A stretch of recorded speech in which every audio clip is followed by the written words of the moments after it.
This book is like if you decided to go to Universal Studios and every character at Super Nintendo World decided to kill you. If you enjoy my videos, please leave a like and subscribe. The goal is to eventually reach 1,000 subscribers. Turn on notifications too so you don't miss anything extra I might be working on in the future. Shocker on Shock Street has to be one of my favorite covers in the entire series. I used to be scared of bugs bad when I was younger, so it has scare factor, and it looks like a classic kaiju movie poster. The 2000s reprint has this orange and pink color scheme to sort of match the scenery. Not for me. The taglines are, "It's a real dead end," and "Talk about shock treatment." The classic print released in 2015 along with the movie, probably because a giant mantis gets its own dedicated scene. Because of that, though, we get no bonus features. Somehow this one just doesn't do it for me. It doesn't have that classic Kamacuras-like feel anymore. Lastly, there will be a comic adaptation in Terror Trips.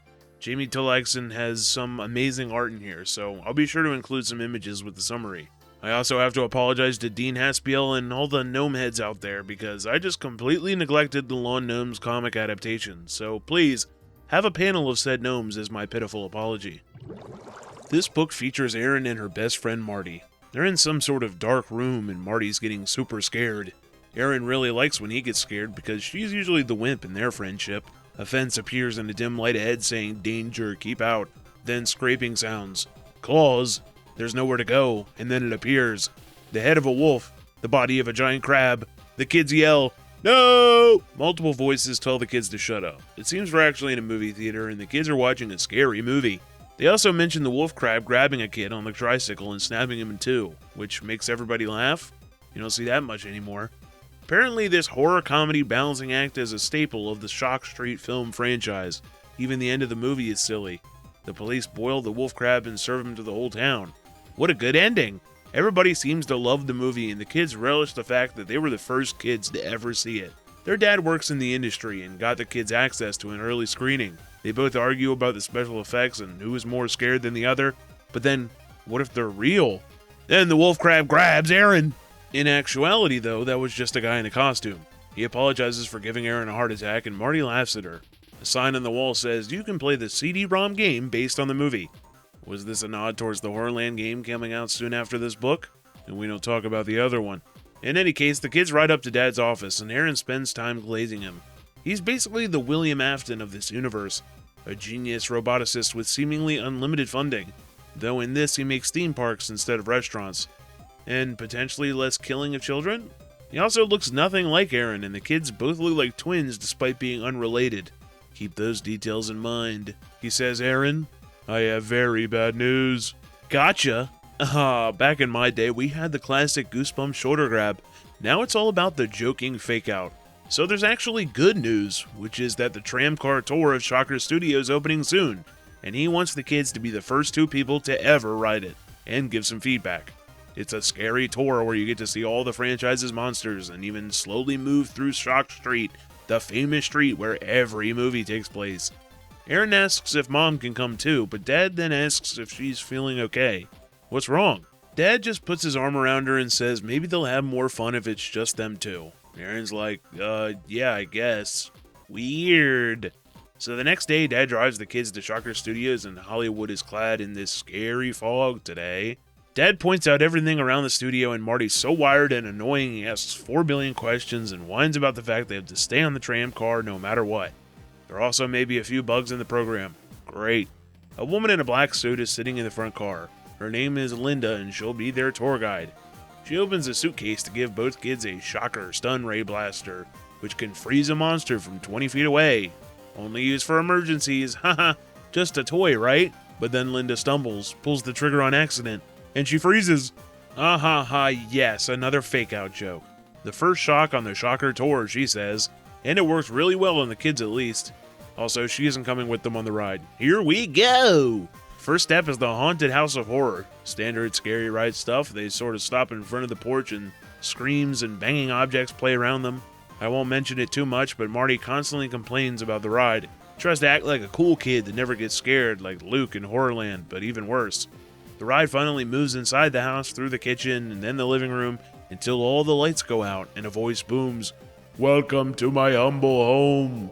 And Marty's gone. Erin freaks out, but he's still right next to her. The room's so dark they literally can't see anything, so she thought he disappeared. Then the fireplace jump scares them as it turns on, and the voice says that they'll never leave. This leads to a roller coaster section in complete darkness until they make it back outside. The ride slows down until it stops, and they're parked in what seems to be the middle of nowhere by some bushes. Bushes that wiggle. Then two growling figures burst out and climb onto the tram. The kids stand up and back away ready to run, but a Sasquatch-looking monster just says, "Would you like an autograph? This is the autographing part of the tour." A bit strange, but okay. So the kids get autographs of the monsters, this guy, Ape-Face, and the others like Toxic Wildman and the Toadinator. The costumes were so real. The tram starts moving again, as next up is the Cave of the Living Creeps. As soon as the tram makes it into the cave, Aaron says it's a tight squeeze, so mark that down as a safety hazard. Marty makes sure to tease Aaron with the idea of bats being in here, something she's super scared of despite knowing they aren't very dangerous. And the cave opens up, and Aaron suddenly feels a cold, wet thing on her neck. She thinks it's Marty's hand, but it's actually a worm. Both of the kids freak out as worms start pouring on top of them, and they spend a while getting them all out of the tram car. Marty plays cool again and says despite being cold, wet, and moving, they must all be robots somehow. Before they can say any more, a net seems to capture them both. A big-ass spider web. Now a bunch of maybe fake spiders crawl all over them.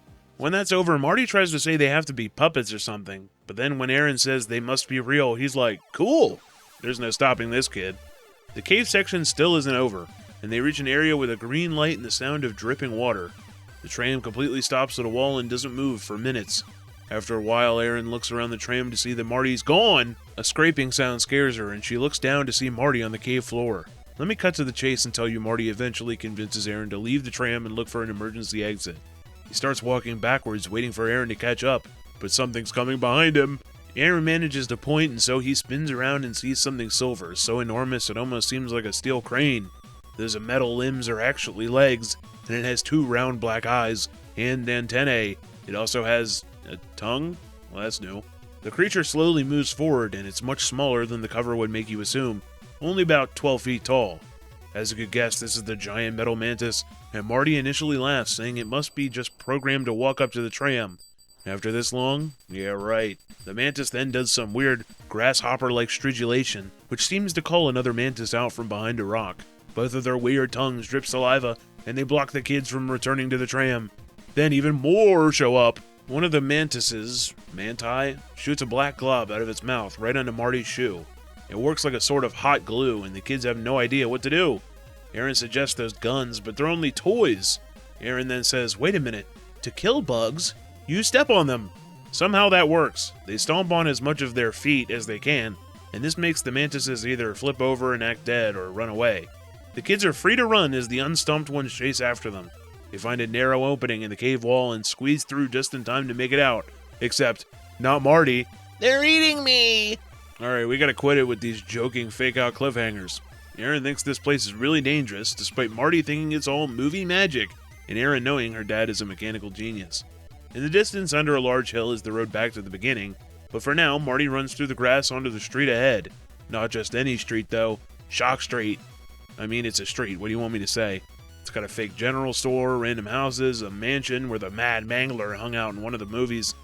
Basically, every major set piece from the franchise is put into this one big lot. Marty's interested in the cemetery from another film, and Aaron warns him that this was sealed off for a reason. But he doesn't listen, and he falls to his death. Great, now they got me doing fake-outs. Aaron walks in and hears Marty tell her to be careful. It seems he fell into an open grave and needs out. Aaron wants to leave, but Marty just laughs at all the fake gravestones like Jim Socks and Bend Over. Haha! But Aaron starts to hear some strange cries, and green hands start to shoot out from the graves. Marty's loving it, but then hands reach out to grab him and Aaron, pulling them down. Come down, a voice keeps saying. Aaron manages to escape by losing her shoes, and does the same with Marty to help him. The kids are frozen with fear, and now the zombies are coming up from the ground. The kids finally start running and keep going down Shock Street, wondering why nobody's here. Even if this is a ride, they assume some staff should be here. Security, actors even, but nobody. Marty finally agrees something must be up with the robots, and they need to find Dad. Aaron seems to step on something that gives her a sharp pain in her leg, which isn't elaborated on. Huh. Yeah, that doesn't actually get elaborated on at all. I don't even know what this is. Anyway, they find out some sort of other mansion that isn't from any of the current movies, and a low brick wall in its backyard. The dirt seems to get muddier and muddier as they go, and oh, quicksand. Erin starts to cry, but she gets pulled up soon. She cries out to Marty, but he got pulled up as well. They then notice their saviors are actually Wolf Girl and Wolf Boy, star werewolves from the Shocker franchise. It also mentions Wolf Girl has a tight-fitting silver catsuit on. Calm down now, Stein. This is supposed to be a kid's book. Erin asks both wolves for help, but they seem to just growl, drool, and barely acknowledge them. She gets so mad the actors are committing so hard to the bit that she tries to pull Wolf Girl's mask off, but it's not a mask. The werewolves howl and look like they're about to attack, even though they just saved the kids a few seconds ago. The kids run to the wall so they can vault over, and while Erin gives Marty a boost, she can't get up herself. Well, she does manage to get up, but now the kids are on top of the fence not knowing what to do because, for some reason, these werewolves are having trouble reaching them. Erin's last idea is to grab the toy gun meant to stun the monsters and give it a try. The gun actually manages to shoot out a beam of yellow light, but it does nothing. Erin manages to lose her balance and fall to the other side of the wall. For some reason, the only obstacle stopping the werewolves from climbing was the two kids on this one small section. So now, it's time to run. Something yellow appears before them. The headlights of the tram, apparently. It's moving fast. They gotta get on. They miss it at first, but Erin manages to catch up and leap to the back seat. She has to give Marty some encouraging words so he can do the same. When they look back, it seems the werewolves just decided to give up. Turning back around, they see the tram car isn't empty. The seats are filled with skeletons. The skeletons make skeleton noises and the tram picks up speed. The kids want to jump off, but it's way too fast now. The tram makes a sharp turn heading towards some sort of castle wall. They're gonna smash right into it. Both kids decide they have to jump off anyway. They look to the tram car and notice it flies into and right through the castle wall as if it were invisible. They go check it out, but when they touch the wall, it's solid stone. That's weird. They go around the castle and find the road again. When they reach the top of the hill, they're back on Shock Street. Erin looks over to the cemetery again, but instead of green zombies, it's gray ghost clouds. The kids freeze when the ghosts swirl around them. Cut! A Steven Spielberg-looking guy comes out and says that he's Russ Denver, and while the kids are freaking out, he explains they've been making a movie this whole time and filming their reactions. He's surprised Dad never told the kids what was happening, though the reactions wouldn't be genuine, I guess. He tells them to go through Shockrow's House of Shocks to get back to the main building. Since it's just a set, they won't actually get shocked to death. Marty runs over to the house, and Erin turns around to apologize for being a bitch at first, but she sees that on Mr. Denver's back is a power cord. He's a fake, a robot, just like the rest. She tries to yell out to Marty, but he's already inside. She sees a flash of white and then hears the buzz of electricity. Inside, Marty's face down on the floor. She tries to wake him up, not caring if she gets shocked too, but he won't move.